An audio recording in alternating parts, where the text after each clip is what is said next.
Hi, everyone. Welcome. We're going to let everyone just take a minute to pop on here.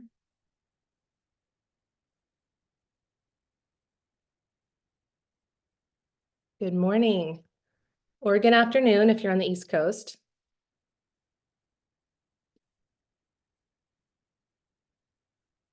All right. How about some folks drop into the chat where they're joining from? I know I'm on the West Coast. Declan's in Nashville. Allie, who's off screen, she's also in Nashville. All right, Declan, you've got a crowd from Vegas, Ohio, Canada. A lot of folks from Ohio. Wow, South Carolina, Tucson, Vermont. It's a great group today.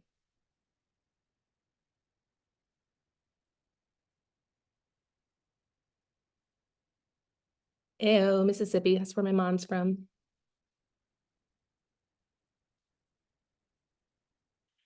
Great. We still have folks popping on, but I think I'm going to go ahead and pull up just our, housekeeping welcome instructions. So I'm going to go ahead and do that and share my screen. I'm just going to give you guys a little bit of an overview of what we're here for today, who Declan is, and just some notes that you need to know about your CEs. So maybe get your screen ready to screenshot those instructions, because we always get asked questions of when's my certificate coming and where's the survey? It's all good. I'm going to talk about it right now. So here we go.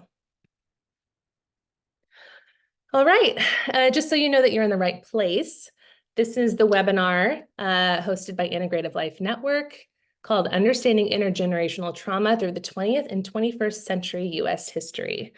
Your speaker today is Declan Harris, who's a primary therapist at Integrative Life Center. This webinar is brought to you by Integrative Life Network. Integrative Life Network is the premier family of trauma-focused treatment centers for substance use, mental health disorders, eating disorders, and intimacy disorders. A lot of folks, are like, well, who's a part of the network? And sometimes it can be confusing. So right now, the network is made up of these three programs. You have Integrative Life Center, which is located in Nashville, Tennessee. In the middle there, you have Begin Again Institute, which is a men's 14-day sex addiction intensive for men. I'm not sure if I mentioned that. And then we have Sauna at Stowe, which is a residential and medical detox up in Stowe, Vermont.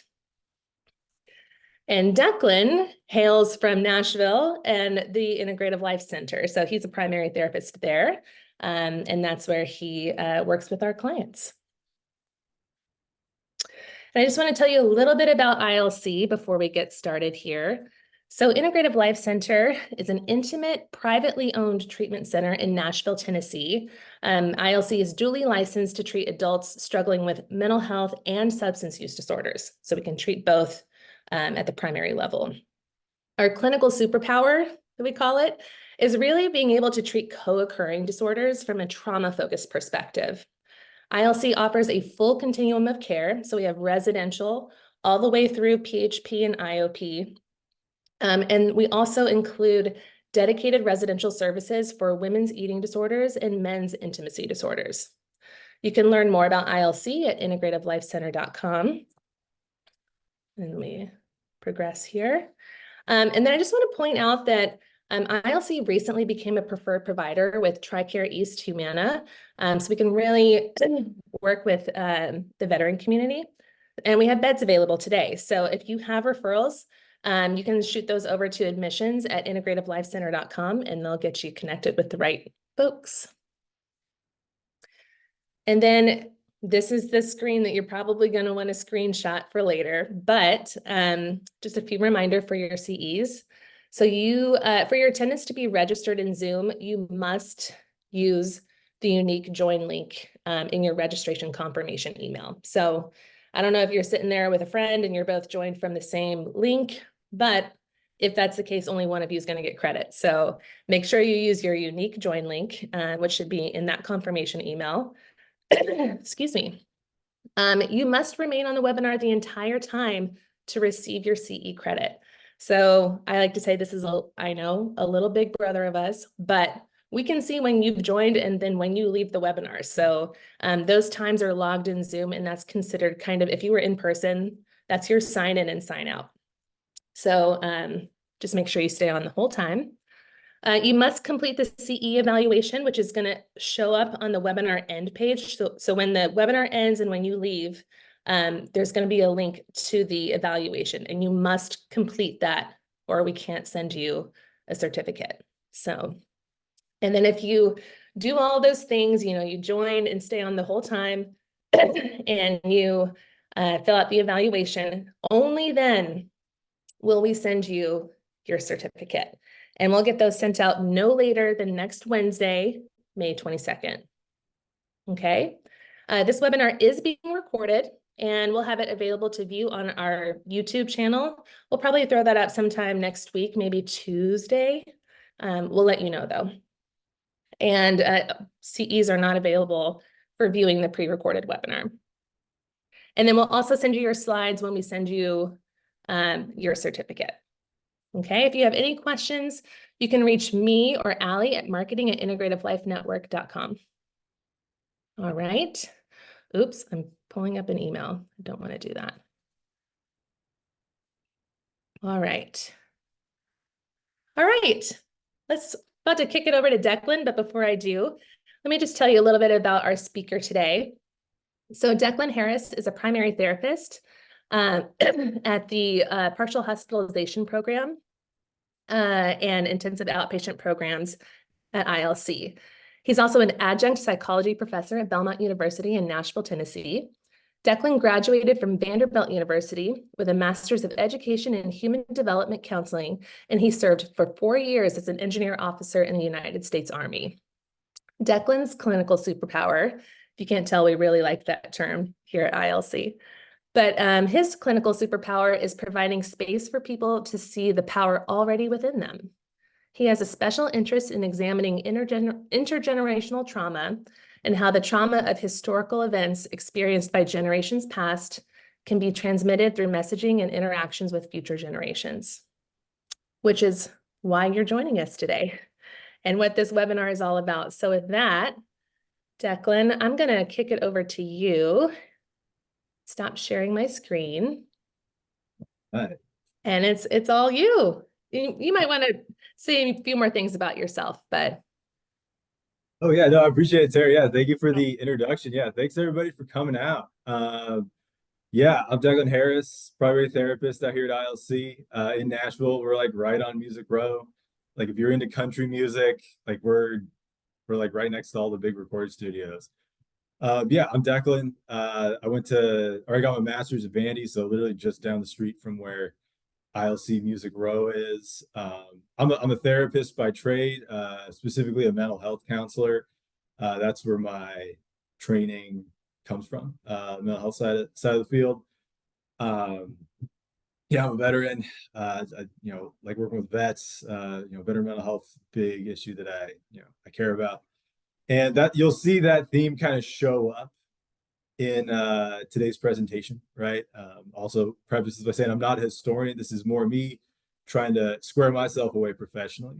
Kind of know like what's the history of mental health treatment in this country, and kind of what impacted the population, the American population, generally, that could lead to a need for ever evolving and ever more developed mental health resources. So let's just get into it here real quick.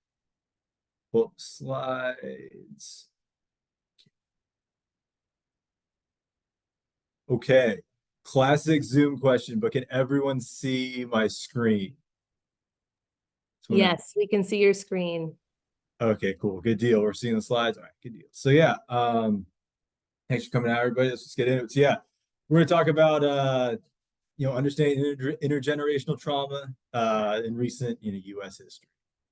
All right, so today's agenda, right? We'll kick this off, talk about a little pre-20th century trauma, right? There's a lot of major events that have occurred throughout the history of this country that are going to impact individuals at the individual level, but also impact entire communities of people.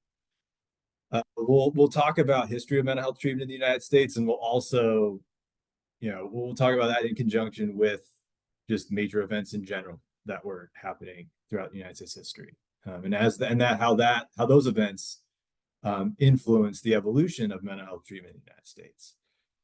Like that, we'll talk about societal level traumas, their impacts across the decades. There will also be a little bit of a discussion of like the epigenetic factors that perpetuate, may be responsible for intergenerational trauma or, experienced trauma being passed down, from parent to offspring. And then lastly, we'll round out kind of what's going on in today's day and age, right? There's plenty of stuff going on that, is traumatizing for our society. It's currently going on that we as mental health professionals are going to be treating, going to be, directly interfacing with, not only in our personal lives, but also with our clients and our professional lives. We'll talk about kind of what we can do. Yeah, that's what we're doing today. We'll train to standard, not to time. So if I kind of breeze through this, I want to hear your questions. We'll get into questions and get everyone on their way. All right. So today's objectives, right? Like what are we trying to get into today? Understand the etiology of current mental treatment standards in the U.S., right? Understand, how did we get to where we are today?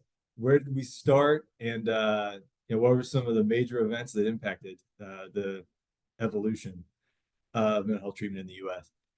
Also, I mean, if there's some people joining from like Canada, the UK, somewhere outside the US, right? We're going to be mostly focused on like US history here. But, I mean, there's still some you can gain from, talking about this history and just intergenerational trauma in general, right? We're happy to have you here. Also, participants will have, somewhat of an understanding of how not only trauma symptoms can be passed on, behaviorally, interpersonally, from parent to offspring, but also in a way more biologically, that epigenetic idea. We'll get into that a little bit, but we'll mostly talk about how cultural norms, behaviors, interactions, developments for kids being raised by parents or in a society that's traumatized can lead to a perpetuation of intergenerational trauma. Right. Yeah, so there's just some big questions to consider as we get into today's discussion. So we'll start at the we'll begin the night that really, pre-20th century US history. I'm thinking about what major events happened, what was going on in American society that could potentially traumatize not only individuals, but entire communities. And did they have the resources? Did they have the awareness? Did they have the support to process those traumas? I think we can all agree, right? We're all mental health professionals here. We're all involved in the mental health space that, processing trauma is good, right? I mean, it's helpful, it's useful. It helps us live a more fulfilling life. And if our ancestors, those who came before us, didn't quite have the resources we have today, the awareness of mental health impacts that we have today, what did they do? Were they able to do anything about significantly traumatizing events that occurred during their lifetime?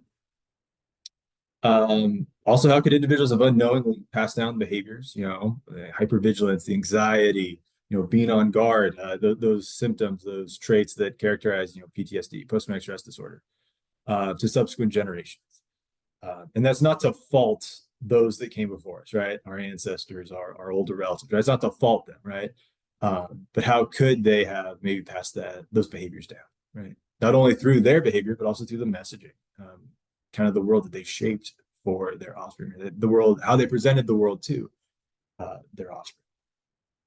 And then how could the way society's changed altered how we grow from trauma? And that's not to say that there's one way to enable or achieve post-traumatic growth, right? I mean, we're just talking about the United States broadly here, right?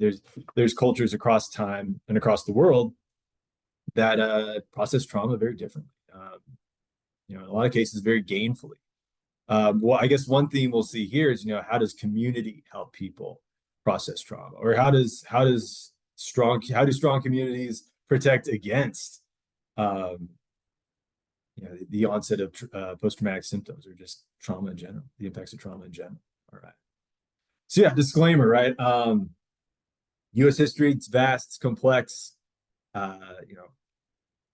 we're talking about centuries here. So to, do a rundown of every single, major societal event, we'd be here all day. I'd love to talk all day, but we got stuff to do, right? We're training to standard, not to time out here. Just because we don't cover something, or if you feel like something was missed, I mean, honestly, please let me know. I want to know, right? I mean, I lead a group like this for our clients, and a lot of times they'll say like, hey, what about this? What about that? Like, what about how did this event impact this community in this region of the country? This happened, it impacted people there in this way, right? I was not fully aware of some things that happened in history. So the presentation you'll see today, the clients that I've led this group with have added to it. So definitely let me know if I do miss anything. And just because something may not be covered doesn't mean the impacts of it aren't legit, right? There's a lot of trauma that has occurred in this country. And I don't want an omission of a certain event to feel like, oh, like, being ignored. By no means, by no means. All perspectives got to be discussed when we're talking about U.S. history, right? Usually it's, white cisgender men, mid to high SCS perspectives. Those tend to be the ones that get the most attention or get the most detailed focus when we talk about U.S. history. So we want to make sure that not only are we hitting, the typically covered perspectives, but also the perspectives and voices that aren't heard as often, being able to get as much attention. We're getting all or as many perspectives as we can, presented when we think about U.S. history, so we can understand how trauma impacts different communities in different ways, right? A variety of communities in this country, and we'll get into it, may have experienced the same event, same traumatic event in U.S. history in remarkably different ways. So we got to keep that in mind as well. Also, this disclaimer, right? As I said earlier, I'm not a historian. I'm a mental health counselor. I'm really interested in U.S. history. I like to know kind of how did this nation evolve just in general, but also how did mental health treatment in this nation evolve? And how can we understand through this country's history, where we are today in terms of how we provide mental health treatment, why it is the way it is today, and where we can go from here. Yeah. So let's just get into it. All right, so we're going to hit on that like epigenetic piece kind of right away, mostly just so you can give you a chance to kind of frame your understanding and just frame like kind of as we move through history, kind of how certain aspects of intergenerational trauma can be passed down epigenetically or biologically. So there's been a lot of studies done, right? I'm talking about the children of Holocaust survivors, in terms of how the children of Holocaust survivors who a lot of these studies they studied the mother, it was the mother and offspring. The mother experienced the Holocaust, right? Survived the Holocaust, and they basically tested, the urinary cortisol levels, the stress hormone, right? They tested or they measured the levels of urinary cortisol in the offspring of Holocaust survivors and the offspring of non-Holocaust survivors. And they noticed that there's lower urinary cortisol levels in the offspring of Holocaust survivors, controlling for as best they could, other aspects, trauma of those individuals, right? Where really maternal experience in the Holocaust was what was the differentiating factor between the control group and the experimental group. So, that could be seen, with those lower urinary cortisol levels, showing like disordered HPA axis function, right? There's lower sensitivity of glucocorticoid receptors, in the brain. Disordered HPA axis activity, which leads to, certain mood disorders, certain trauma symptoms, hypervigilance, irritability, basically due to how this person's or how the offspring of the Holocaust survivors, how their HPA axes, developed, genetically, and what kind of went on there. And how that could be a potential way that intergenerational trauma, or at least the symptoms of, post-traumatic stress or symptoms of, mood disorders, how those could be passed down genetically. There's also been studies done on, the children of abused mothers, and not only in the Jewish community, but other communities as well. There's been studies done on, how, the similar mechanism, tracking, urinary cortisol levels and offspring from traumatized parents, in the African-American community, Palestinian community, communities in the Balkans, especially around like the Balkan Wars in the 90s. areas of the old Soviet Union, Rwandan, genocide survivors. These studies have been replicated in a variety of communities, and it shows similar trends. Now, that's not to say that this is like the cause, but it warrants further research in terms of how the symptoms and behaviors, the underlying mechanisms, the body's stress response, the HPA axis, how there can be genetic impacts from experienced trauma of at least in terms of these studies, the mothers. They've also done studies on fathers, but how the trauma of the mother can be passed down to the offspring. So just understanding that there are studies and there's more research to be done, but there are some studies being done on the epigenetic factors of intergenerational trauma. Right. So before we get into the 20th century, let's talk about some major pre-20th century trauma in the U.S. So significant population loss and land loss of indigenous people, right? That's what characterizes the earliest history of this country, right? So 96% population loss estimated of indigenous people in the United States since 1492, right? It's Christopher Columbus, showing up in Hispaniola, or what's today the Dominican Republic and Haiti. 96% loss of indigenous population since 1492. 98% loss of indigenous land. So going from, originally indigenous land to now being owned by, the United States federal government, private ownership, depending on where you're talking about. But loss of land and loss of population at significant amounts, right? So a lot of trauma there, goes without saying. Forced relocation of indigenous people, right? From their ancestral homelands to basically where the U.S. government told them to go. We in U.S. history class, we'll learn about like the Trail of Tears, with the Cherokee, the Long Walk with the Navajo. Basically, indigenous peoples being forcibly removed, right? Coerced, removed from their lands to live somewhere else, right? To basically getting kicked off their land. So the U.S., European Americans and other, Americans taken over, their land. Also, vulnerability of indigenous people to old world diseases, right? Measles, smallpox, right? That was wiped out a significant portion of indigenous population in the United States. Also, in and around the mid to late 1800s, there was, the U.S. Army. I'm a veteran. You got to understand, the not so savory aspects of, the military history. Right? I mean, the U.S. Army, pushing across the West, removing indigenous people, and taking their land. Right, not a good deal. And also, there's a history. You look at the history of the U.S. government, federal government's interactions and relations with indigenous people and tribes. There's a history of the U.S. government initially agreeing to the borders of where indigenous people are going to live, and then they go back on their promise, right? They actually it's the U.S. government being actually, we're going to take this land, we're going to give you even less land. So there's a history of the U.S. government failing to honor land agreements with indigenous people. Also forced enrollment in what they called American Indian boarding schools. And there's a lot of trauma there. Not only was there physical abuse, there was emotional abuse, there was this forced muting of people's culture. That there's a really awful phrase of save the man but kill the Indian. I mean, that's brutal, right? It's a complete rejection, coerced rejection of an individual's culture. There's also a lot of physical abuse and sexual abuse that is reported to have gone on in those American Indian boarding schools. These boarding schools continued into like the 1970s. I think even in Canada, I want to say the last boarding school was shut down in 1996. So this is there's people alive and well today that likely experienced these American Indian boarding schools. Also, we got to talk about slavery, right? Really like the original sins of this country, right? The genocide of indigenous people on American land, and then slavery, right? I mean, slavery had been going on for 2.5 centuries by the time the Civil War ended. We got to recognize that. We also got to recognize we got to recognize the intergenerational trauma of that in our clients. I think a lot of times too, especially like I'm from California, from the Central Coast, California. A lot of times in like the West and the North, we like to look at slavery as like, oh, that was a Southern.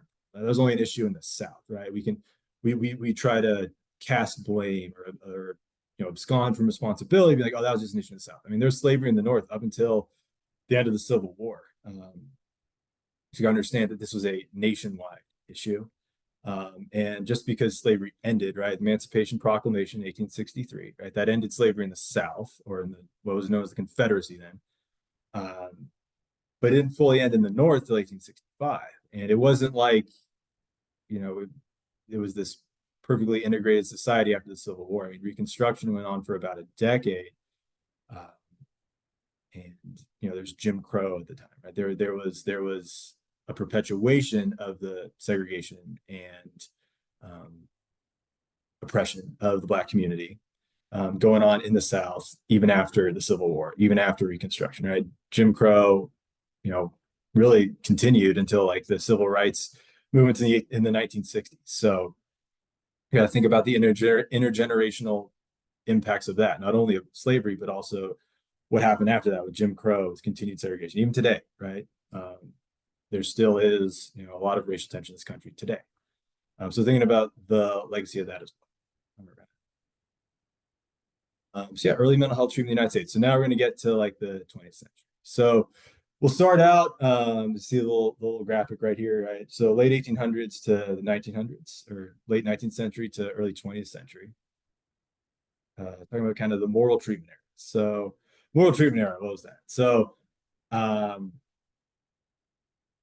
for the 20th century, mental health treatment wasn't that good. You know, really like early 19th century, going back to like the 18th century, if someone had what we would call today, you know, mental health issues or mental health symptoms of some kind, they tended to be not treated very humanely, right? It would be kind of like the Goonies. If anyone's seen that movie, right, where that guy's locked up in like the basement. That's kind of what they did. There really weren't the facilities to treat. Really, I say the facilities. There really wasn't even the understanding, you know, society-wide of what mental health issues were, how to treat them. With the moral treatment era, there was this belief that was coming about, you know, in the scientific community, religious communities, that there was, through community, through support, you could help people, you know, mitigate, you know, mental health symptoms. They didn't use that word, but, you know, if someone was showing like anxiety, depression, you know, bipolar symptoms, being manic, being, you know, hypomanic, being, you know, having a major depressive episode, there is this growing belief that that could be treated, you know, morally. You could meet with this person where they're at and help them get past it. And these, basically what they wanted to do to help enable this moral treatment was take individuals who were showing just, you know, mental health symptoms, you know, take them out of prisons, take them out of people's basements and put them in these asylums, right? So this was the beginning of like the mental asylum era of treatment. And while we can, you know, in 2024, we can look back and be like, oh my God, that's, you know, inhumane, right? We've seen, you know, one flew over the cuckoo's nest. We just have this sort of general understanding, like, you know, mental asylum is bad. But at the time, it was a step in the right direction in terms of providing humane treatment. Was it good? Not necessarily, but at the time, it was a step in the right direction. Dorothea Dix, not only did she advocate for better treatment of individuals in prison and just a more humane prison system, you know, at the time, but she also advocated for more humane treatment and separation of, you know, people with mental health issues from prisons to more humane or better mental asylums. So with her advocacy, especially after the Civil War, because we saw a lot of veterans coming back from the Civil War with, you know, symptoms of mental health issues, with post-traumatic stress. By 1890, there was a mental asylum in every state that was publicly funded, publicly accessible. All right. So yeah, we're continuing, you know, that was like early 1900s, late 1890s, early 1900s, going into the 20th century.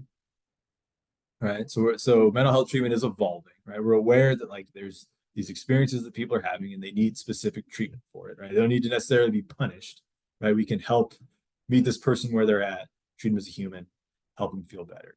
So getting into that mental hygiene, right? So we're going from the moral treatment era into the mental hygiene. So there was more of a scientific awareness. You know, William James, the father of American psychology, you know, 1890s, structuralism. There's, you know, also Freud, you know, more pseudoscientific, and that's more in like Western Europe. But there's a better understanding that there's more going on. There's something physiological that was underlying individuals with mental health issues. And a lot of what we saw solutions were, right, because early 1900s we didn't have the technology we have today. We didn't have like EEGs and fMRIs and all. But their scene was working was keeping people in community, treating people kindly, keeping them in community, helping them out, right, having them talk through what they were going through. A gentleman by the name of Clifford Beers, right? There's a lot of, or before I get to Clifford Beers, there was a lot of talk and organizing around treating mental health issues, or as they call it, mental hygiene back in those days. Creating hospitals and clinics, trying to move past asylums, but creating hospitals and clinics to treat people with mental health issues. And this gentleman named Clifford Beers, he had what we would call now bipolar 2 symptoms. He was put in a mental asylum, and he was like, hey, this is very inhumane, this isn't good. And he advocated for improved mental health treatment or mental hygiene treatment. And in 1913, he started the first ever outpatients, or what we would call today an outpatient mental health treatment clinic in Connecticut. It's still there today. The Clifford Beers, God, I forget the official name, but yeah, it's like the Clifford Beers Clinic. So if you're hailing from Connecticut, that's your guy, right? It's Connecticut on the cutting edge of mental health treatment in the United States. While the mental hygiene movement, had good intentions and it really wanted to change things. Unfortunately, especially when it comes to mental health treatment, progress is slow. So where the mental health treatment world wanted to get away from institutionalization, the mental asylums, still perpetuated, and clinics were kind of slow to be implemented. But we were moving in a we could say more positive direction. So as this is going on, right, as in the mental hygiene world, moral treatment world, we're looking to develop new resources, new facilities to treat people's mental hygiene. There's a lot of change going on in the U.S., right? A lot of change going on broadly. We're an industrializing workforce, right? The Industrial Revolution, kicked off. I mean, you could argue like late 18th century, but it's really hit its stride in the early 20th century. We're an industrializing workforce. Before the 20th century, the U.S. was primarily like an agricultural, bucolic kind of workforce. There's a lot of industry, but really when we hit that 20th century, that's when cities are growing, industrializing nation.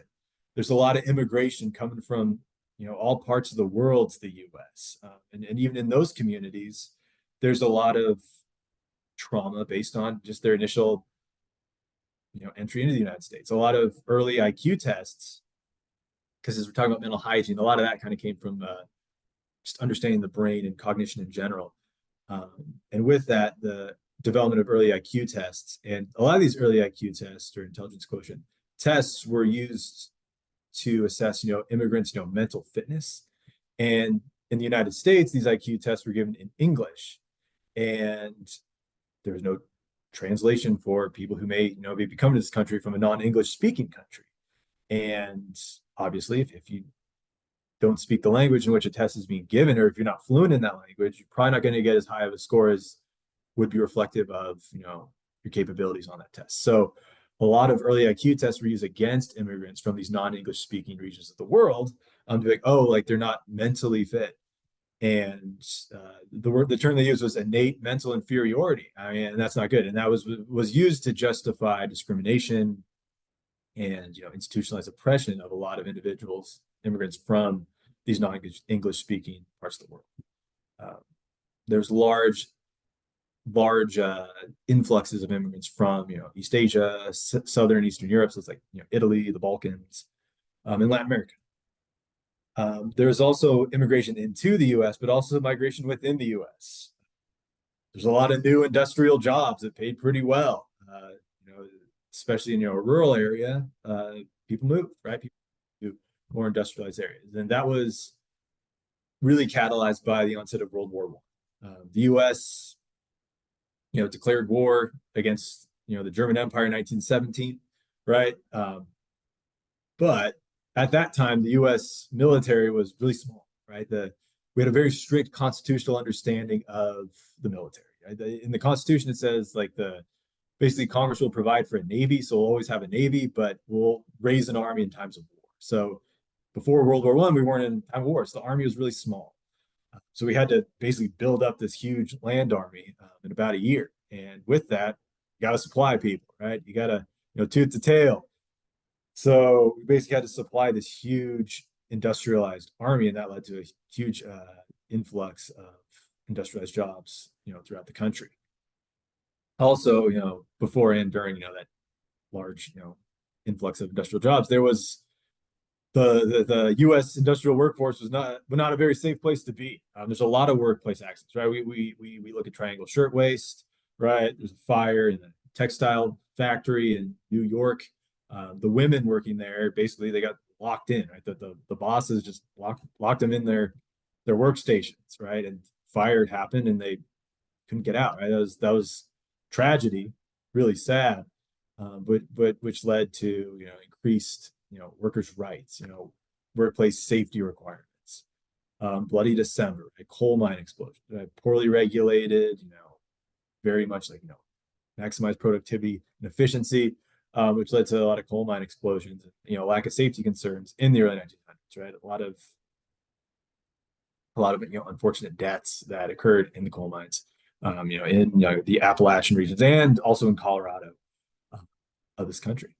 Also like the jungle up in Sinclair, right? Talking about how brutal it is working like a meat packing facility in Chicago, right? Really highlighted the brutality of working in this early industrial economy in the United States. But also just getting back to World War I, right? Mobilized about 4 million individuals for the U.S. Army or for the U.S. military during World War I in the United States.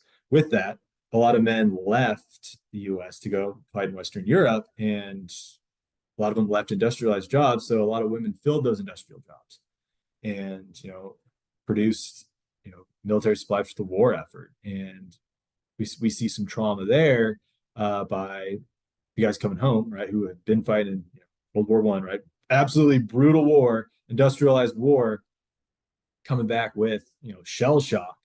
And not only are they have their own trauma, but also they're replacing, or I say they're basically replacing the women working in these industrialized jobs. So there's tension there, right?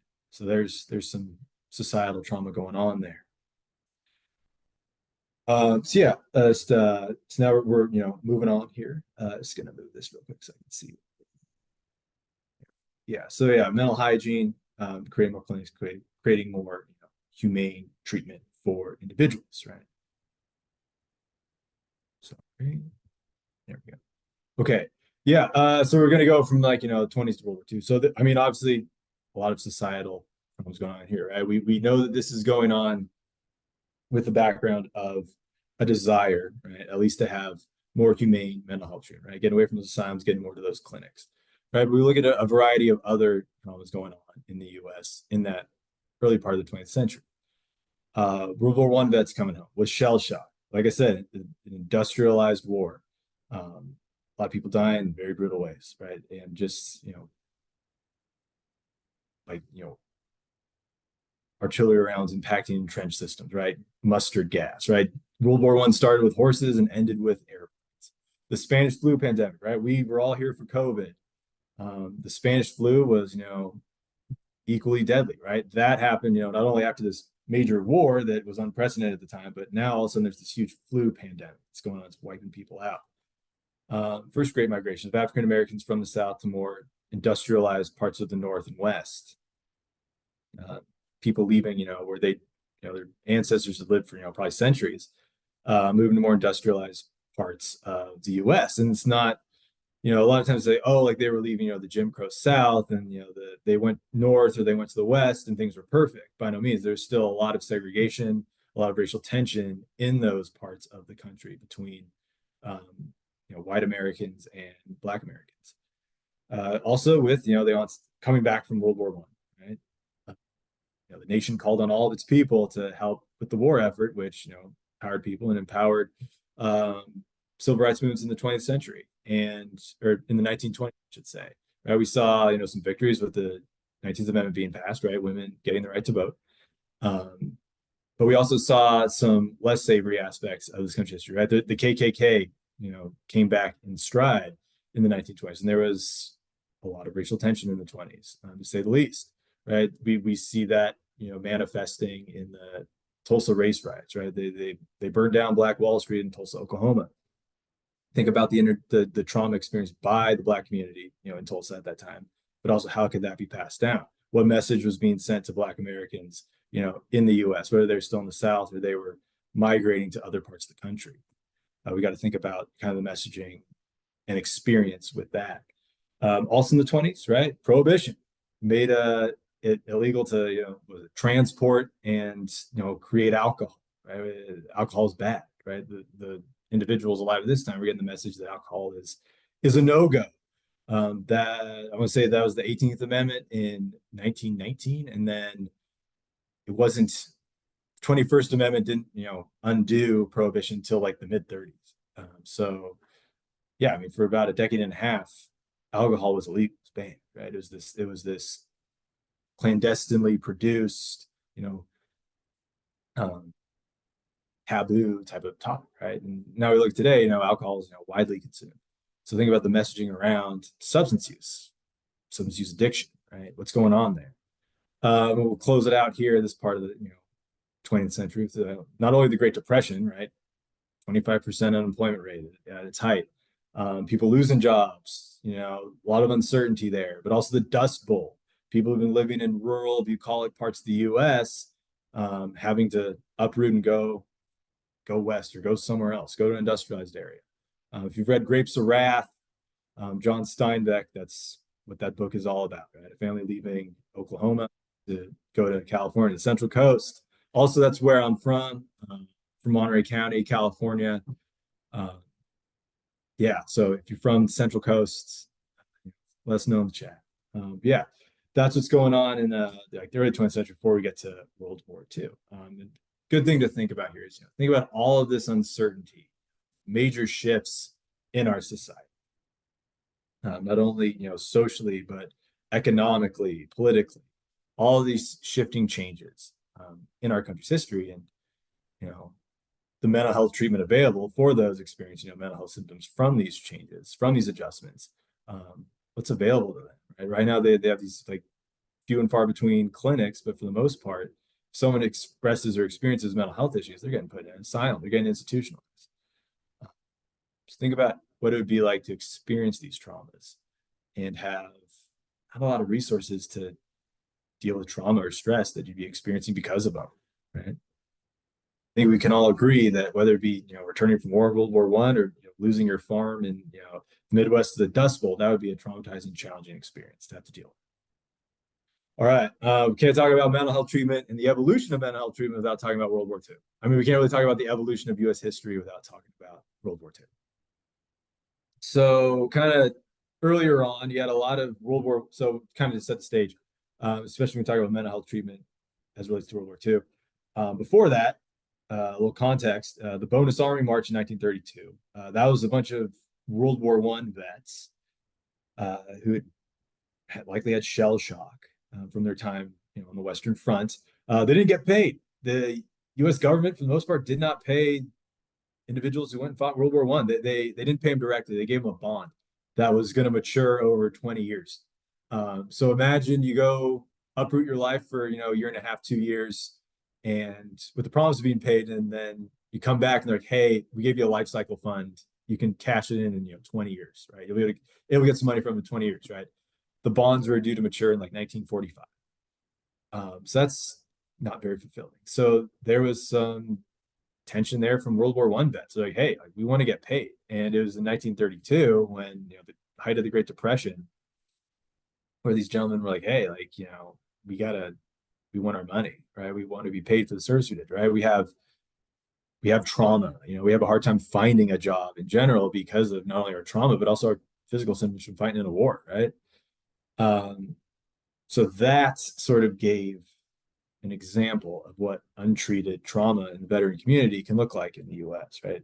There also was some treatment of, Civil War vets who, were displaying, some what we would later know as PTSD symptoms. But that sort of gave rise to more like the mental science, like Dorothea Dix, be like, hey, we need to separate these individuals from just the general prison population, put them in their own facility. Similar trend happened with these World War I vets, like, hey, like better mental health kind of a thing.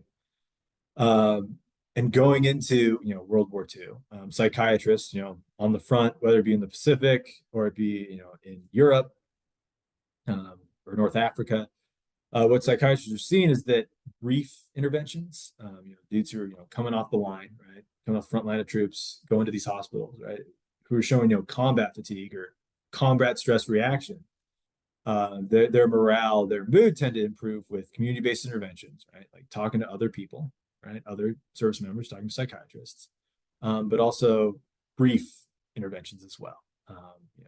Let them know they're part of a community, let them know they're part of something. You know, normalizing their experience, right? If you're in a hospital, behind the line in Europe or the Pacific, right? There's a lot of dudes who are having a pretty similar experience to you. You can share with, you can share, about the adversity you're experienced with them. Grow from there. So they noticed that these community-based interventions were working, and quickly, right? Because dudes were able to, go from the hospitals back to the front line. World War II, right? Another brutal war. So after the war, the mental health community, right? We're in this mental hygiene era still.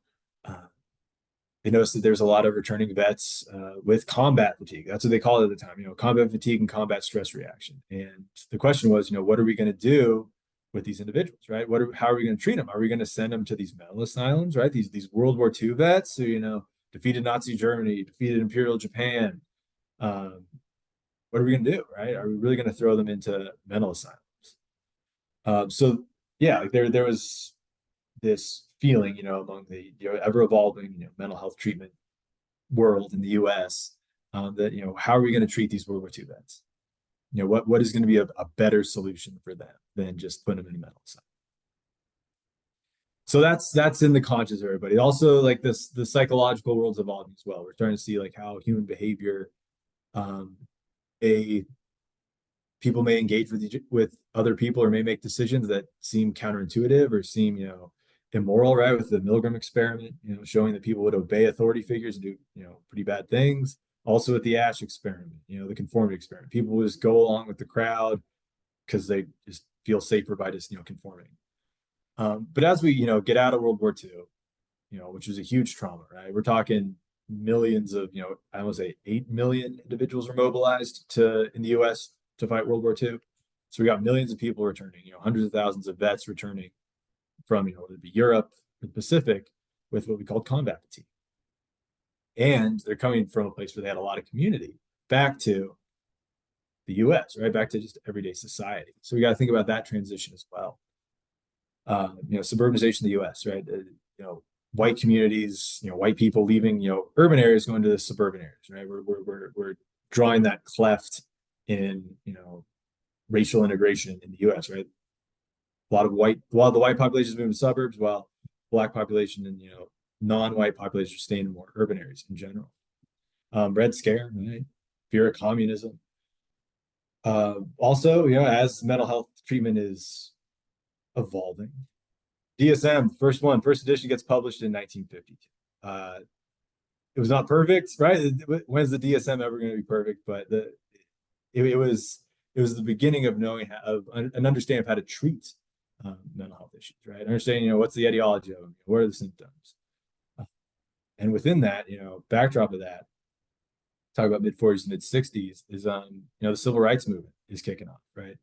There's major change once again going on in the U.S., particularly social change. These social norms, if you will, are getting broken down, right? There's major changes being made in the U.S. that are needed, right? And with that, it wasn't a peaceful process, as we see here.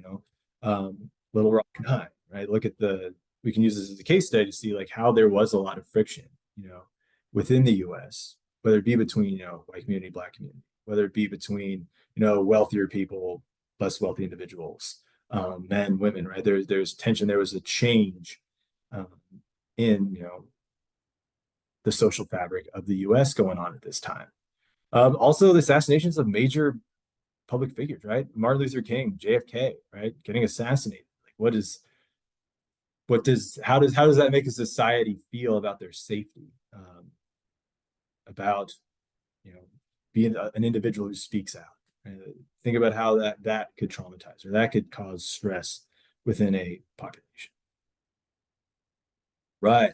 So as we get out of the mid 60s, get into like the 60s and 70s, we get to the community mental health movement. So so have you seen like Girl Interrupted, a movie with Winona Ryder, Angelina Jolie, Whoopi Goldberg? That's a movie basically about, takes place in like the mid to late 60s, and it takes place right around when this stuff is happening. So the Community Mental Health Act passed in 1963. It was like, hey, we need to have like community-based, right? Because we saw that worked with World War II vets. We have community-based mental health interventions, right? Clinics, facilities, kind of like the Integrative Life Center. They create more of those to treat mental health issues, right? Because there's a lot going on, right? The DSM-1's published. It's like, hey, there's a variety of mental health issues and experiences people have that we can treat in these community centers, right? So the Community Mental Health Act gave federal funds to create these clinics, which also led to an increase in psychologists and social workers. Counselors didn't come on until a little later. Yeah, it was basically this creation of like, hey, we need to create more mental health focused, mental health specific facilities, right? Outpatient, inpatient, intensive outpatient, for people to better treat their mental health. So really breaking down that institutionalized nature of mental health treatment, right? I brought up that Girl Interrupted example because that's what's going on, right? It's sort of like an institution, but it's as Whoopi Goldberg tells Winona Ryder's character, it's like, this is the 5-star hotel, right? This isn't an actual asylum, right? So it's getting away from that more institutionalized, or the mental health treatment in general is getting away from that institutionalized nature of it, with the Community Mental Health Act of 1963. While it was well-intentioned, it didn't have the best results. The goal is to create 1,500 community mental health clinics throughout the US. They didn't quite meet that goal. But once again, moving in the right direction. Moving in the right direction. Moving in a good direction, right? To get people the treatment they need. All right, so now, right, we're getting out of the 60s, getting into the 70s to 90s. We start to see more of, more medications being developed to treat mental health issues, to treat mood disorders. Yeah. One thing too, I kind of glossed over, because I like to bring this stuff up when I'm talking about mental health disorders in the classes I teach. And one of the students brought up like lobotomies. Lobotomies were sort of seen as this, like, it was like in the 30s, like the 50s, really short time where people were getting lobotomies. But yeah, having a piece of your frontal lobes cut out, at the time, I thought was to be a good idea to help, reduce mood disorders, but a bit of dubious results. So that was also what was going on. And a lot of times there was people who got forced lobotomies. Good, right? Very inhumane. A lot of times there's individuals who were institutionalized, right? Before that Community Mental Health Act was passed, there's more community-based resources. Individuals in asylums were getting forced lobotomies, or maybe they weren't in an asylum yet, but they became institutionalized and received lobotomies. So that is another not so good mark on the treatment record in this country. But we're moving past it, right? We're getting better. And as we move out of the 60s into the 70s and 90s, we get into the community support form era. Quick. So yeah, kind of to make up for the shortcomings of the 1963 Community Mental Health Act. So 70s to 90s, right? DSM-3 was published in, well, I should say this. So where there's shortcomings in the Community Mental Health Act, kind of resource shortage, personnel shortage, just getting more facilities, more resources to people to treat mental health, and just a better understanding of how to best treat different mental health disorders, mental health issues. It wasn't until DSM-3 that, individuals coming back from World War I who displayed shell shock, individuals coming back from World War II who displayed combat fatigue, combat stress reaction, and individuals coming back from Vietnam displaying similar symptoms, combat stress reaction, combat fatigue. Seeing that, seeing these commonly had symptoms over time, commonly displayed symptoms over time. The writers of the DSM, third edition, included PTSD, so post-traumatic stress disorder, as a formal diagnosis. Not only did they, see these similar presentations in vets, but also in survivors of the Holocaust and survivors of sexual assault. And seeing that this was a society-wide, presentation of symptoms and traits. They formally put the PTSD diagnosis in the DSM. So it wasn't until 1980 that PTSD became a formal diagnosis. So really it wasn't until, we could argue that, PTSD wasn't seen as like something that could be treatable, or there was like, an etiology and treatment for it, manualized treatment for it, really starting to like the 80s, or a good demonstrable understanding of the symptoms and, etiology of it until like about the 80s. And one thing we got to look at too when it comes to, vets displaying combat stress reaction is that, as we kind of talked about with those World War II vets who, received those community-based interactions or community-based interventions, and then went back to the front. They're in community. Those dudes are literally relying on each other to survive, especially in World War II. Huge war. There's community there. They can share with people who've been through what they've been through, share with people who are going through what they're going through, right? In community.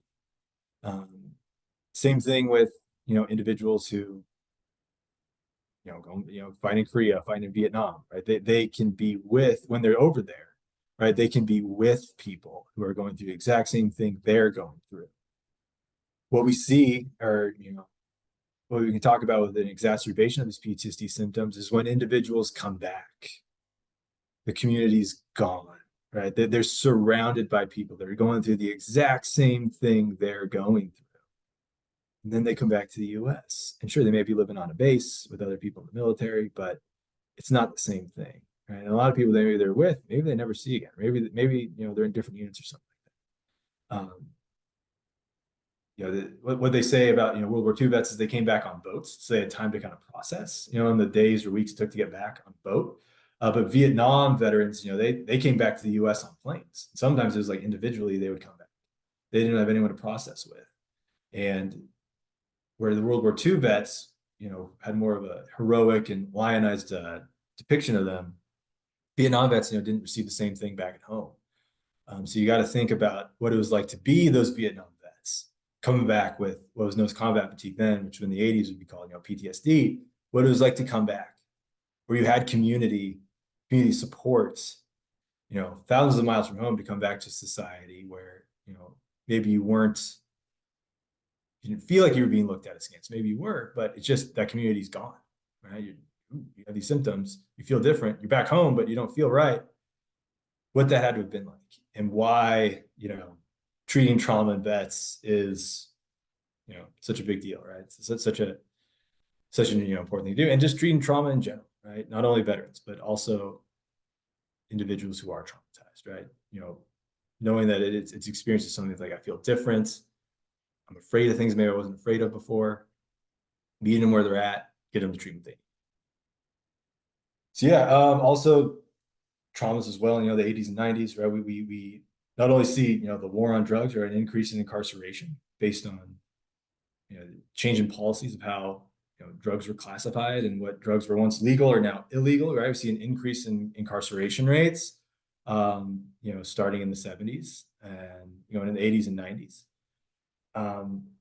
Which is challenging and not good, right? We see communities being broken apart, and also prison in general. That is a brutal experience.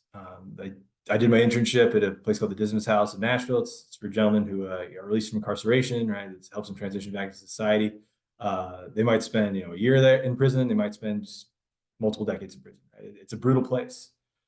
It takes a lot of resilience to survive in there, and there's just a lot of trauma in general going to prison, but also having a family member go to prison, having communities, kind of torn apart by, this war on drugs, and increased incarceration rates and increased, drug use rates. Also, the AIDS epidemic that greatly impacted, the gay community, led to a lot of deaths, and there wasn't much awareness of it. There's this almost like taboo nature of it, and which, like they made it difficult for individuals to seek treatment or to seek help. So we got to look at that as well, right? As we're moving from the mid 20th century to the late 20th century, seeing what major societal level traumas are going on. And once again, while treatment's getting better and access to treatment's getting better, also we are continuing to have these somewhat unprecedented traumas occur, right? Community-wide, society-wide. Okay. So, the 60s was community mental health era, 70s, 80s, getting into the 90s was that community reform, support reform era.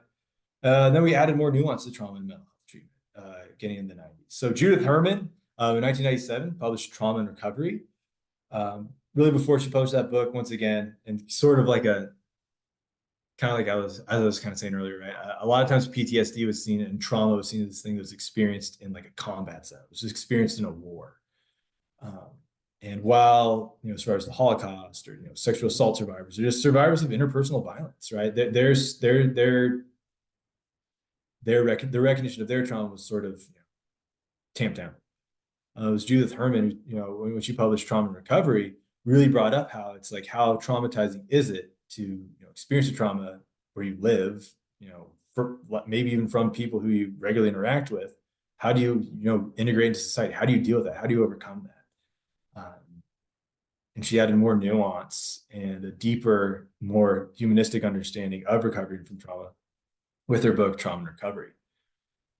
Really, cast a new lens on what it meant to experience trauma and to overcome trauma. So Vander Kolk, right? Body Keeps the Score. It's probably a book we tell our clients to read, probably read ourselves. Once again, that kind of helps understand, how we experience trauma, what traumatizes us. A lot of times is even in DSM-5, right? PTSD is broken down as this mental health disorder that comes from an acute event, right? It's remembering an event, being triggered in a way that reminds you of an event, avoiding stimulus or environments that remind you of a specific event. But Body Keeps the Score did a good job of showing these more chronic traumas, growing up in an abusive household, growing up in a contentious household, right? Growing up in a household where you didn't feel safe, right? How does that impact the body, right? How does that show up in later life, physiologically and behaviorally, right? Body Keeps the Score did a good job of showing those more complex and chronic traumas. Also, as we got in the 90s, 2010s, right? EMDR, that, the literature and the started to be practiced more widely in the late 80s, 90s, Brain Spy in 2003. More specific trauma treatment methods started to be enacted, starting in the 80s with the EMDR, but also in the 90s and into the 2000s. So we get to late 20th century, early 21st century, right? Getting into the 2000s, 2010s. Once again, right? Still have high incarceration rates, but also 9/11, right? The U.S. thought we were this big dog, and then all of a sudden, boom, Twin Towers fall. Global War on Terror, 20-year war, right? Didn't mobilize as many people as we did for like World War II, World War I, or Vietnam for, Global War on Terror, GWAT, but still it's a 20-year war. I mean, hundreds of thousands of Americans, if not millions of Americans were in the military at that time, involved in that war. And while, thank God, casualty rates were lower in that war, there still was a considerable amount of PTSD, combat-related stress coming from veterans of that war, which brought PTSD kind of back into the zeitgeist, right?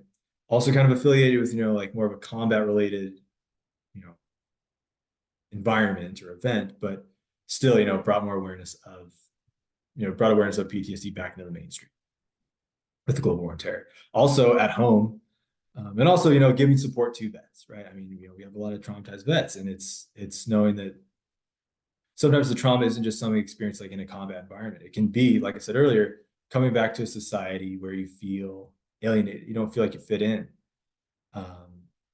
Like people can't identify with what you're going through, right? I mean, I will say I personally experienced that. I remember, while The Hurt Locker is not necessarily the most accurate film in terms of what the military is like, the scene where he goes to at the end of the movie, where he goes to the market and he just kind of feels lost. I can relate to that, right? I mean, it's regardless of kind of what your experience is in the military, right? Leaving the military, leaving a deployed environment, coming back to society where like people weren't having the experiences you were having. It can feel alienating. So just knowing and treating, PTSD in vets, that that's likely an experiences they had. Also school shootings, particularly with young people, right? They've grown up, our Gen Z, later millennials have, we all grew up in a country where there's regular school shootings, where people were getting murdered at school. Whether it be Columbine in the late 90s, Isla Vista, the Isla Vista shootings. I was there. I went to UC Santa Barbara. I was in Isla Vista when it happened. Parkland to Uvalde, right? Ones that recently happened. Sandy Hook.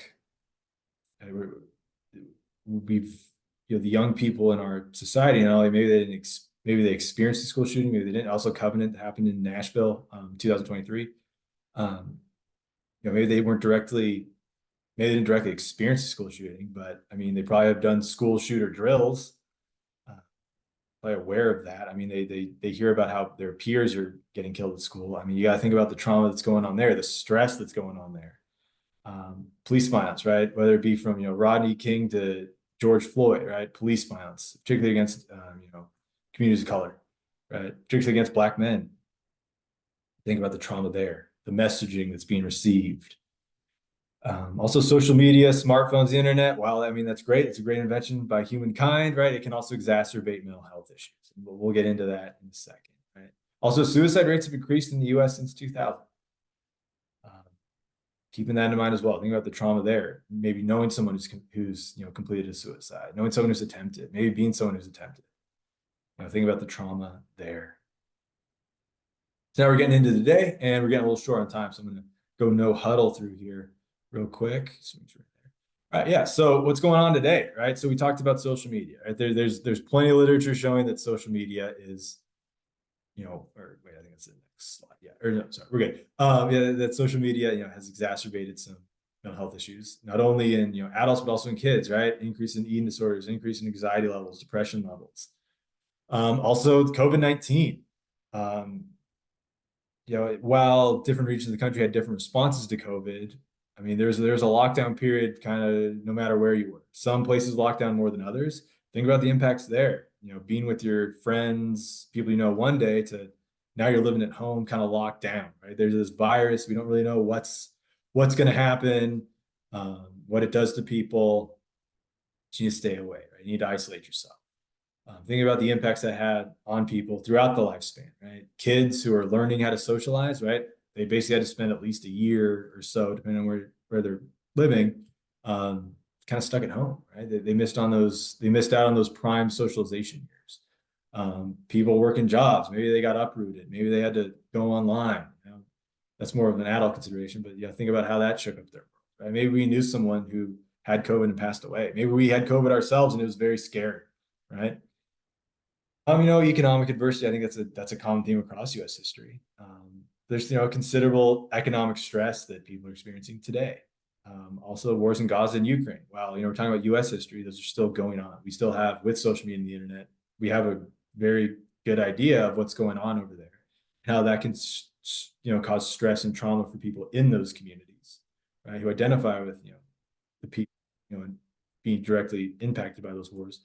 But also just, the stress in general, seeing that stuff going on. We've seen widespread, protests supporting, Palestinians. There's a lot of tension going on in this country around that. Also the opioid crisis. I mean, as a mental health provider who treats people who are trying to overcome, opioid use disorder, I hate to say it, I have clients who are no longer with us because they've overdosed. The opioid crisis is real. Think about, not only stress of addiction, being in addiction, but having a family member, friend, someone you care about in addiction, or knowing someone who's overdosed, right? I mean, it's affecting, communities across the country, a variety of other issues as well, that are causing stress and trauma today, right? That's all what's going on today is being, built upon the foundation set, by events experienced by earlier generations, right? How can this help us? How's mental health professionals can we go from here? Where do we go from here? Adding context to people's experience, right? Knowing that individuals raised in environments likely characterized by unprocessed or untreated post-traumatic stress. PTSD didn't become a diagnosis till the 80s. Community mental health resources really weren't implemented till like the 70s, right? So there wasn't a lot of, formal trauma treatment up until like, the later half of the 20th century.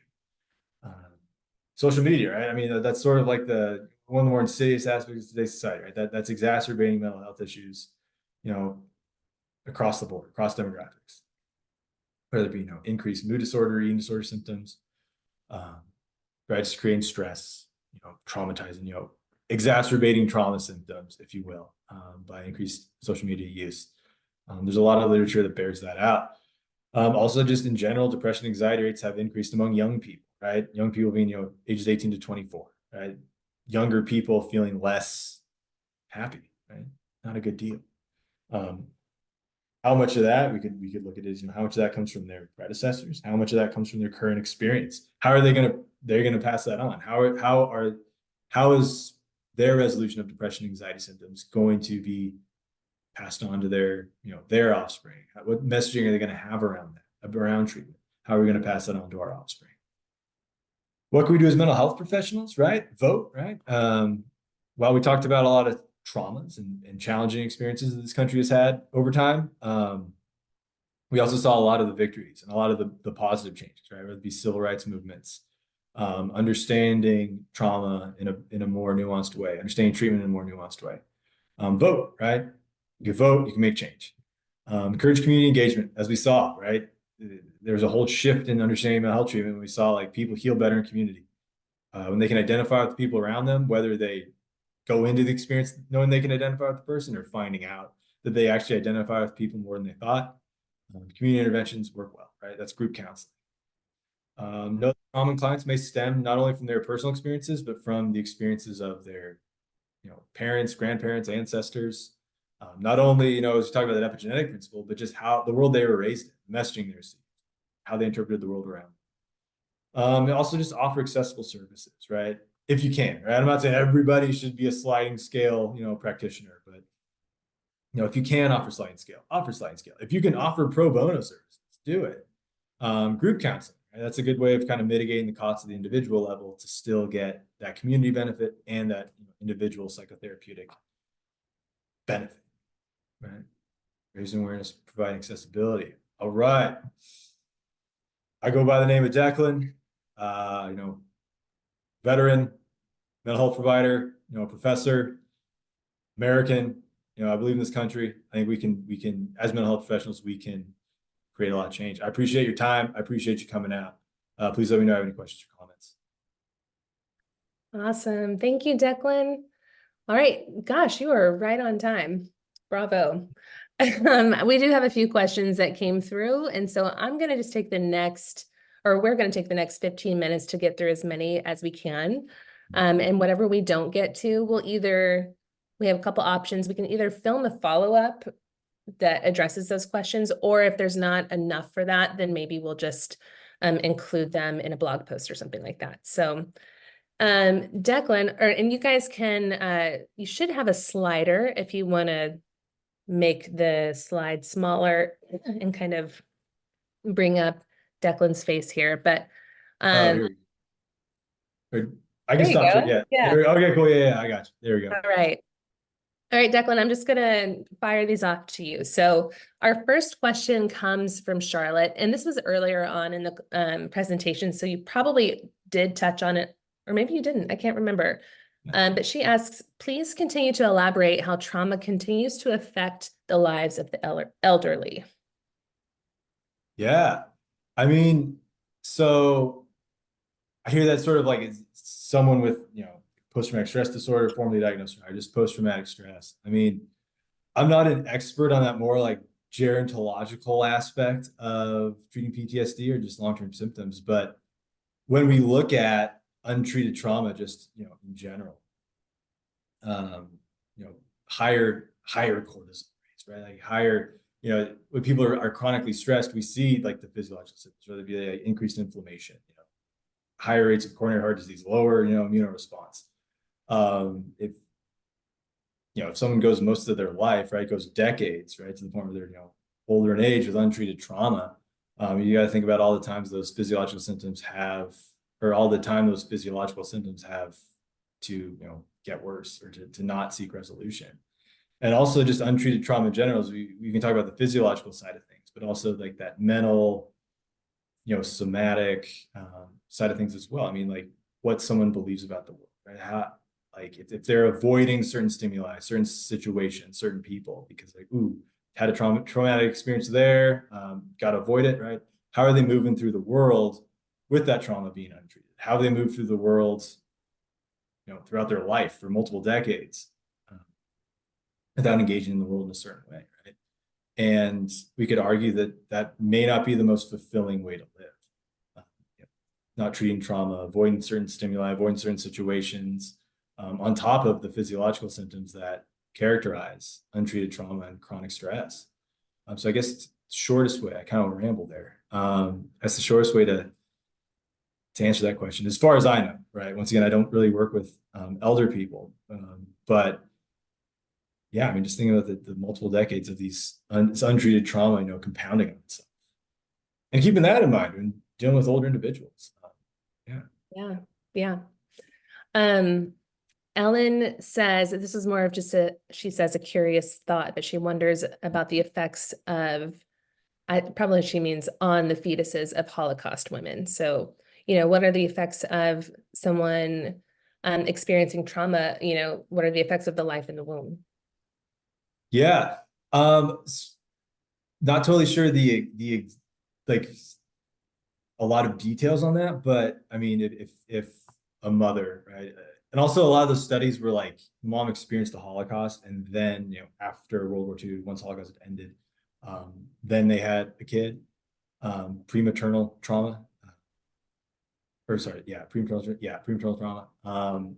But yeah, I mean, when a mother is chronically stressed, right, there's a bunch of cortisol, coursing through that woman's body, right, stress hormone, and that's basically bathing that baby, or that fetus, I should say, in cortisol. It's going to have negative health effects, right? Our stress response is a negative feedback loop. Eventually, when there's enough glucocorticoid hormone in the body, eventually it shuts off, right? Negative feedback, right? It's meant for stabilization. That increased prenatal environment, that increased developmental environment with increased cortisol can greatly harm that individual's cortisol sensitivity later on, down the line in life. So definitely, not good. Chronic stress, not good as a prenatal developmental environment. Yeah. Bernadette, she says, I often think about the orphans post-war, particularly post-Civil War. Then the impact of trauma on the children who were sent on the orphan trains across our country, and what they experienced and how that impacted our country and generations after. It's more of I guess, a thought that she has, but do you have any commentary on that? Yeah, I mean, I appreciate that question. I mean, I do not know a whole lot about orphans post-Civil War. I mean, I would assume brutal war. A lot of individuals died fighting the war, but also, I mean, the civilian impacts as well. Also, the war destroyed a lot of land, right? A lot of people's homes where people lived, that was destroyed. And what impacts that can have? I would assume, yeah, I mean, there's, in general, I guess, actually, I'm going to do more research. I'll get more information on, the orphan trains that came from the Civil War. I mean, that's fascinating. I mean, it's sad, but it's fascinating. Definitely something I want to know more about. Talk about intergenerational trauma. But what we see with a lot of orphans with their trauma is that there's significant attachment, especially, I guess it kind of depends on when the individual became an orphan and what their caregiver was like, if they had a primary caregiver at all, what was like while they were developing. We see significant attachment wounding in orphans who maybe grew up in an orphanage, like that's where they were raised. Maybe they were put up for adoption at a very young age. Significant attachment wounding because for no fault of the orphanage itself, there's just not that primary caregiver for that young baby to be attached to, right? To feel attuned with, to feel safe with, to get their needs met from. There's just a lot of that attachment wounding, early attachment wounding in individuals who did not have that secure, consistent primary caregiver. And that continues throughout life, right? We may not remember the earliest episodic memories of our life, but our body, our nervous system, central nervous system is encoding all those implicit memories. And if the earliest memories you have of like a little baby is like, hey, I have no one in this world that's going to take care of me. I mean, that basically sets the foundation for the rest of your life of like, I'm on my own. I gotta, do XYZ thing to get my needs met. I can't rely on it. So I would think that, yeah, especially if that was a societal or society-wide or widely experienced trauma, I would think that there'd be widely experienced post-traumatic effects and effects on following generations? It's a great question. Definitely a good thing to research Yeah. more too. I like Cynthia's question, particularly this last part. She kind of the first part asks about, or she just comments on the fact that women have been historically subjugated since the beginning of known history. But this question, would it be fair to say that PTSD may be the normal state, with varying degrees of symptoms being displayed? Oh, I hear what you're saying. Yeah. Oh, man, that's a great question. That's a great question. I like that question. I do I too. mean, Like, I like that is question in the this sense just that, normal? right. I like that question in the sense that like that's it's a good way to look at like what is our, normal experience, or Mhm. if the normal experience for women maps right on to, diagnostic criteria for PTSD. I mean, what do we I think totally. I think that's a lot of where that unprocessed trauma comes in, because if it's normalized to you that like, oh, you should be hyper vigilant all the time, always be looking around, don't trust the world around you. If that's a normalized experience to you, that seems like, yeah, that's just how you exist in the world. That's going to lead to a lot of unprocessed trauma and unprocessed trauma symptoms, because your body thinks you're under attack, right? You got to be, there's a threat around any corner. If that's like your everyday lived experience, that's going to compound. And kind of a little bit like I said when I talked about like, kind of juxtaposing vet PTSD, which is, it's all the same, or it's all PTSD, but juxtaposing how, veteran PTSD tends to get a little more valorized, like, oh, combat, get them their treatment they need. Like it's this valorized kind of experience in general, kind of tying into like more what Judith Herman was saying, how trauma is experienced at home, whether it be sexual assault, whether it be interpersonal violence, just feeling unsafe, like being in a room of like, I don't know any of these people. I don't trust any of these people. I don't feel safe around these people. If you're doing that every day of your life, what impact is that going to have? So yeah, I mean, you could argue, yeah, if someone is going through the world like that, there's no recognition, there's no normalization, there's no treatment given, they're not encouraged to, like, they're not given the resources to make a change. I mean, yeah, you could argue that, yeah, like PTSD presentation could be the normal way of living, and not only for an individual, but for a whole community of, or for, women in general. Definitely a perspective. I don't think I really elucidated that well, but I definitely should elucidate more. Yeah, appreciate that. Yeah. Hope that answered it. Yeah, like, definitely, like, yeah. Charlotte just tags on just on our conversation here. She said that was a great question. Normal state. I've often maintained that probably 80 to 90% of the population have experienced trauma. Not a question, just a comment. So sounds like that was a good one, whoever submitted that one. Also, I'll jump in here too, real quick. I mean, in terms of like that normal presentation of PTSD, is that a lot of the individuals who are getting institutionalized early in the treatment history of this country were women, and a lot of times it was hysteria, some variation of hysteria. I mean, which we would call today anxiety. Which, once again, if you're living in a society, in a world, in a country where you don't feel safe, right, and it's not doing anything to help you feel safe, you're going to show certain symptoms. And I mean, is that worthy of institutionalizing someone? I would say in general, probably not. So you got to think of that trauma, and just if someone's getting institutionalized, why would you seek help? And think about how that compacts, what the narrative around seeking help looks like. So yeah. Yeah, that's good. What the narrative around seeking help looks like. Mm-hmm. Timothy says, and we've got a good amount of time. We've got 6 more minutes. He says, I have a particular client who is 15 and loves history. He is seeking treatment for persistent depression. When processing, he constantly brings up hopelessness at the trajectory of our nation on multiple levels. Could this be a sign of intergenerational trauma? Yeah, I mean, it very well could be. I mean, I don't know like the client's demographic information, but I would think, yeah, I mean, look at the communities that this client grew up in. We can find probably a history of trauma, a history of, more, what I'm looking for here, kind of like these major events happen and it negatively impacts, the community that maybe that client identifies with. And that's across the board, right? I mean, that definitely could be a sign of intergenerational trauma, but also, you know, we can look at that more from like a physiological or genetic lens, you know, kind of looking at that disordered HPA axis, but also just think about the messaging, the world this kid grew up in, or it's currently living in, right? I mean, if this individual has parents who, you know, is 15, probably still living at home with his parents, I mean, how are they viewing the world? What messaging are they giving him about what does his world look like? Because we can say like, oh yeah, this country, you know, we always turn it around and it always gets better. I mean, we got to look at who does it get better for and how quickly does it get better for different groups of people. So yeah, it could definitely be a sign of intergenerational trauma. I mean, it's like, hey, it's, you know, there's a lot of challenges for my grandparents, you know, similar challenges for my parents. Why would it be any different for me? And if he's not getting that hopeful messaging or, you know, seeing where the change could be, yeah, I could totally see how that could exacerbate depression, especially if he's 15. I mean, who knows what he's doing with social media, but if he's getting constant feed of like, hey, things are not good and they aren't looking to get any better, that could totally lead to persistent depression on top of that intergenerational messaging and experience. Mhm. Yeah.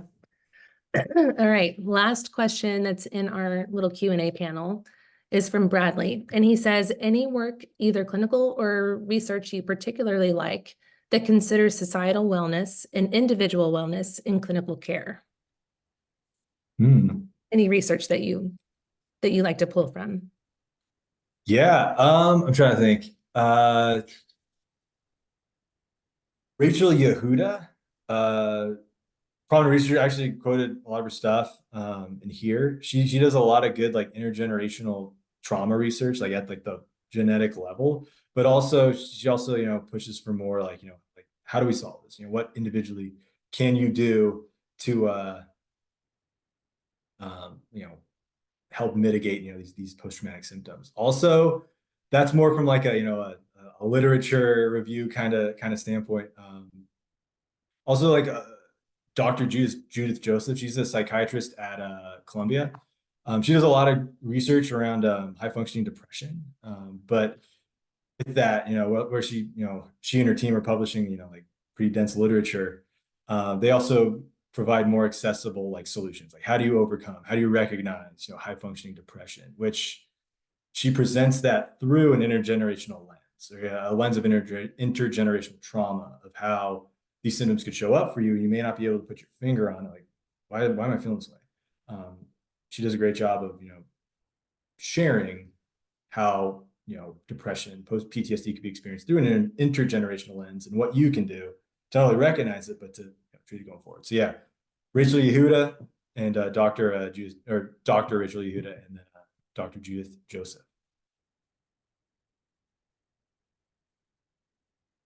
Oh, Tara, I think you're muted. Thank you. Bradley says, thanks for that. And then Mark, you asked, are we able to provide that question via email? I think you might have been writing that about the normalization question and discussion. So yes, we can. First, you guys are going to get access to this reporting. So anything that you need to replay back, maybe jot some notes down about, you can absolutely do that. We'll send that out to you guys. But I'm happy to, Mark, just follow up with you individually with that answer. And I think that's all. So thanks, Christine. She said, this is very informative. Thank you so very much. As a South African, I can say we as a nation have definitely gone through very similar trauma. Oh, yeah. So, Declan, thank you for your time today. This has been so helpful, very informative. You guys, just a reminder, the survey is going to pop up after we close out of this webinar or after you leave. Don't forget to fill that out and then give us at least until next Wednesday. Hopefully we'll get them to you before then, but next Wednesday is our internal deadline for getting you your certificates. So I think that's all. Thanks, Declan. Thanks, Allie, for being on. Thank you, everybody, for your time today, and we'll see you next month for our next free webinar. Thanks, everybody. Thanks for coming out. Thanks for your time. All right. Bye.